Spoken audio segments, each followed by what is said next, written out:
Guitar Picks with Ron Harvey. Furry Lewis, Dry Spell Blues. Again, we had a Dry Spell Blues here earlier from Sun House. Totally different song, different melody, different lyrics. But I think it kind of indicates how much some of this music was tied to their environment and the weather. I mean, there's flood songs, there's dry spell songs. I think these people were a lot more in tune to the drought situations that would come through their areas, and they would reflect on it by writing a song about it.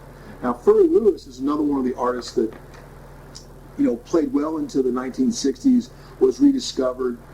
And some of the interesting story about him that I've kind of heard is that although he was active on Beale Street, he lost his leg early in his life and was walking around on kind of a peg leg. And he'd be visited by a lot of the 60s artists. And one of the artists that comes to mind is Joni Mitchell, the real popular artist in the 60s and the 70s. And she wrote a song called Furry Sings the Blues.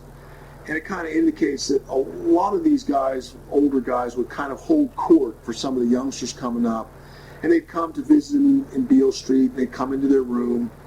And her take on this was they were really only interested in the wine and the whiskey that they would bring to these artists. And they weren't really that accommodating to them, and they were not exactly polite, but they would be some of the artists that would hold court, and people would listen to what they would say. And they were older men by this time and kind of cranky, and I think Furry Lewis is a good example of that.